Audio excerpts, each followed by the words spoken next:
दीप राजन के बारे में प्रियांशी ने क्या ज़बरदस्त यार इंटरव्यू दिया है। मतलब जो उसके बारे में बात कही है, मतलब वो सब कुछ कर लेते हैं। He is an allrounder type की जो बात उन्होंने कही है, उनका जो डेडिकेशन है उनको लेके, उस पे भी बात होगी आज। पवनदीप राजन की कुछ अपकमिंग मार्च तक की कुछ अपडेट्स आई है कॉन्सर्ट्स की, उसके भी बात होने वाली है। और पवनदीप राजन और जो प्रियांशी का सॉन्ग है उसके सक्सेस को लेके भी बात होने वाली है। बहुत ज़बरदस्त व्यूज़ आए 2 दिन में, आई थिंक 1.6 मिलियन के ऊपर गए होंगे। अभी मैं कल देखा था, व्यूज़ जो भी थे उसके ऊपर ही गए होंगे अभी जो भी होंगे। बट उसके बारे में बात करते हैं, क्यों हुआ ये ट्रेंडिंग और क्यों इतना ज़्यादा हाइप मिला है, और क्या पवनदीप और प्रियांशी की कोई कॉन्सर्ट की अपडेट है, उस पर भी बात होने वाली है। पवनदीप और प्रियांशी, सबसे पहले उस टॉपिक पे अब जाते हैं कि प्रियांशी ने क्या क्या कहा। उन्होंने ये कहा कि उनके साथ काम करने में डेफिनेटली मज़ा आता है। जब हम साथ थे वो सब कुछ कर लेते हैं, मतलब जो चाहे वो सिंगिंग वगैरह हो, चाहे म्यूज़िक, चाहे वो जैसे गिटार वगैरह सब कुछ बजाते हैं। जिस तरीके से वो उनका डेडिकेशन है उससे ही ताकत मिलती है, ऐसा उन्होंने कहा। और उनसे हमेशा कुछ ना कुछ सीखने को मिलता है पवन दा से। ओके, वो एक चीज़ है। और भी कुछ चीज़ें कही, मैंने एक छोटा सा इंटरव्यू देखा, कट किया हुआ था, वो बहुत सी चीज़ें थी उन्होंने कही थी।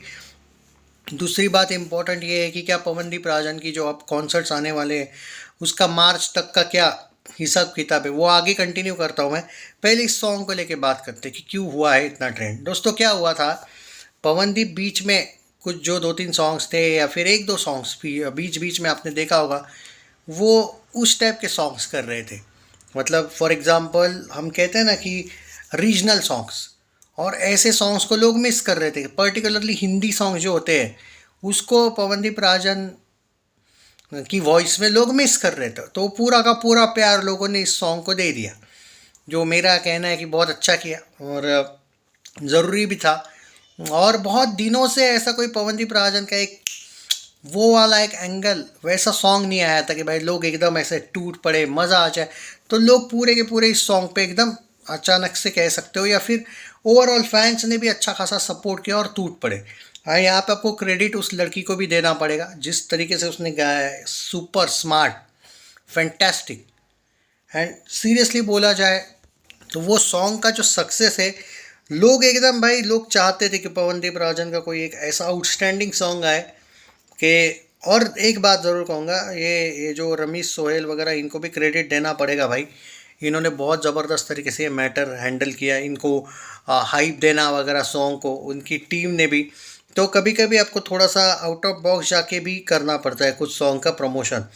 और यही मैं कहूँगा कि इस बार वो हुआ जो पवनदीप राजन, तो उनका बैक स्टेज वगैरह जो परफॉर्मेंस थे वो भी कुछ वीडियोस देखे मैंने, बहुत अच्छा यार। उन्होंने वो राम दुहाई वगैरह पे सॉन्ग इन लोगों ने रिहर्सल वगैरह किया था, मज़ा आ गया था देख के। मतलब पर्टिकुलरली देखो दोस्तों, कभी कभी आपको जो जिस चैनल पे आपका सॉन्ग आता है उनकी तरफ से कितना आपको बैकिंग है वो बहुत मैटर करता है।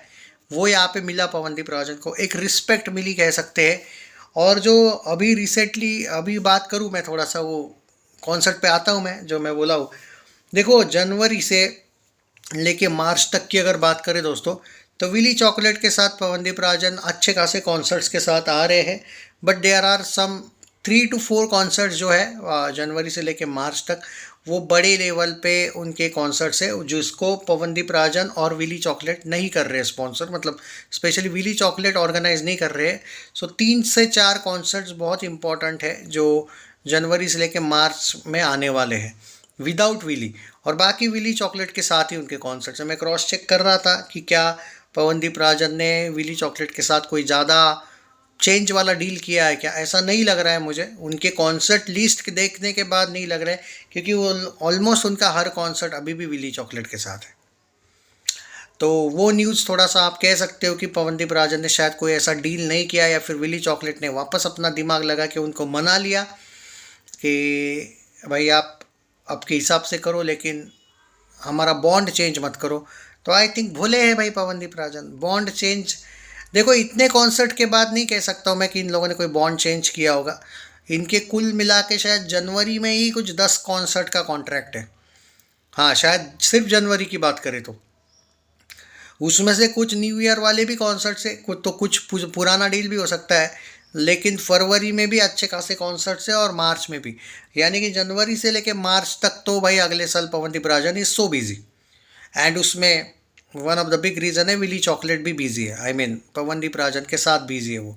तो भाई मुझे नहीं लगता है कि कोई डील इन लोगों ने चेंज किया होगा। हालांकि खबरें थी कि पवनदीप राजन की फैमिली खुद चाहती थी कि पवनदीप राजन भी आउट ऑफ बॉक्स जाके थोड़े बहुत कुछ आ, या ऑडिशंस दे बाकी जगह के, पर अभी तक ऐसा देखने को नहीं मिला। वन डे की डेफिनेटली मुझे लगता है कि ऑफ़र बढ़ाई होगी।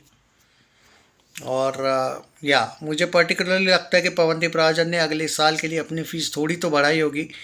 और इतना इजी सब कुछ नहीं होता, वरना कि विली चॉकलेट इतने कॉन्सर्ट्स दे रहा है और पवनदीप राजन के, देखो अगर कॉन्सर्ट पवनदीप राजन ने विली चॉकलेट वो छोड़ने वाला एंगल होता तो इतने कॉन्सर्ट का अनाउंसमेंट नहीं होता।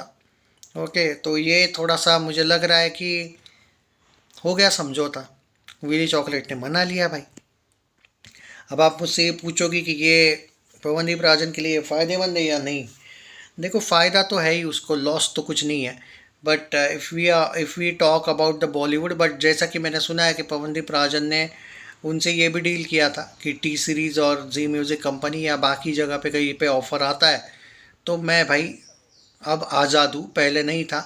पर अभी जो ये 10-10-10 कॉन्सर्ट वाला एंगल देखने को मिल रहा है, इतने कॉन्सर्ट्स, तो देखते हैं अभी कि क्या होता है क्या नहीं। मुझे पर्टिकुलरली लगता है कि कोई ना कोई सेटलमेंट हुआ होगा, नॉर्मल वाला जो पुराना ही था, क्योंकि इतने कॉन्सर्ट आना, 10-10-10 ऑलमोस्ट 30 के आसपास कॉन्सर्ट्स बैक टू, या इवन उससे भी ज़्यादा है मैंने सुना है। ये तो 30 तो सिर्फ विली की बात करो, बाकी भी कुछ कॉन्सर्ट्स है।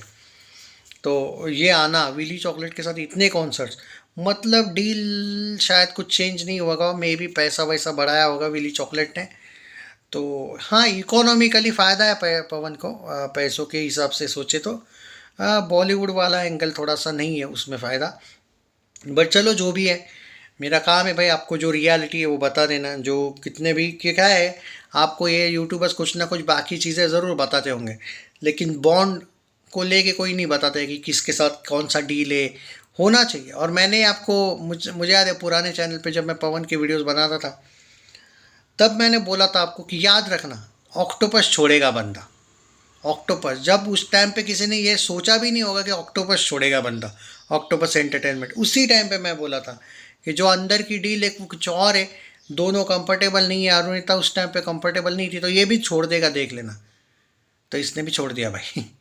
तो वो भी सही हुआ था, क्योंकि उसके पीछे यार कभी कभी ये होता है कि तुम्हारे सोर्सेस तगड़े होने चाहिए या अंदर की खबर रखने के लिए, बाकी कुछ नहीं। फेंकने में क्या जाता है भाई, फैक्ट्स के साथ रहना चाहिए बंदे ने।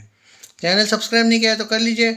मैं थोड़ा सा अभी नहीं कह सकता हूँ कि मैं दावे के साथ कि मैं खुश हूँ, क्योंकि मतलब विली चॉकलेट के साथ आप रहो, ऐसा नहीं कि नहीं रहो, पर वो अरू वाला डील के साथ अगर रहते तो शायद ज़्यादा फ़ायदे में रहते रेदर देन अब विली चॉकलेट के साथ।